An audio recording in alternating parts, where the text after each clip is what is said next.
He said I needed to leave now. I asked why, but he wouldn't answer, just kept saying I had to go home immediately. I called Caleb, no answer. Called again, voicemail. My stomach twisted. Jason drove me home himself, apologizing the whole way, saying he should have told me sooner, that he thought Caleb would stop, that he thought he would change. When we pulled into my driveway, there was a red Honda I'd never seen before. Jason stopped me before I got out and said whatever I found inside, I should know he tried to protect me. That's why he kept me invisible at work so nobody would connect me to Caleb when this came out. I walked into my house like a stranger. The living room was empty, the kitchen dark, but I heard laughter upstairs. Female laughter. I climbed the stairs slowly and pushed open the bedroom door. Caleb was in our bed with a woman I'd never seen. They froze when they saw me. She scrambled for her clothes. Caleb just stared at me, not with guilt or shame, but annoyance, like I'd interrupted something important. I asked how long.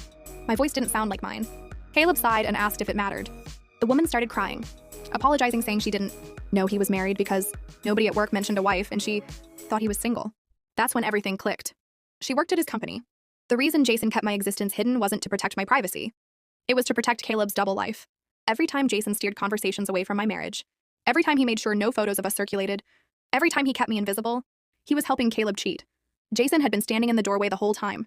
I turned to him and asked if he knew. His eyes dropped. He said he found out 2 months ago, that he tried to get Caleb to stop, that he threatened to tell me, that Caleb promised to end it that night, and that's why he brought me home early. Caleb snapped that Jason had no right, that this was his marriage. I laughed, hollow and broken, and said, "Your marriage?" Then I grabbed my keys and purse and walked past all 3 of them without another word. I drove to my sister's house at 11 that night and told her everything.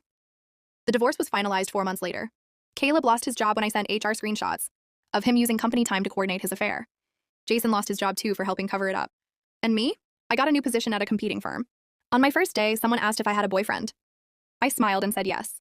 He treats me like I actually exist.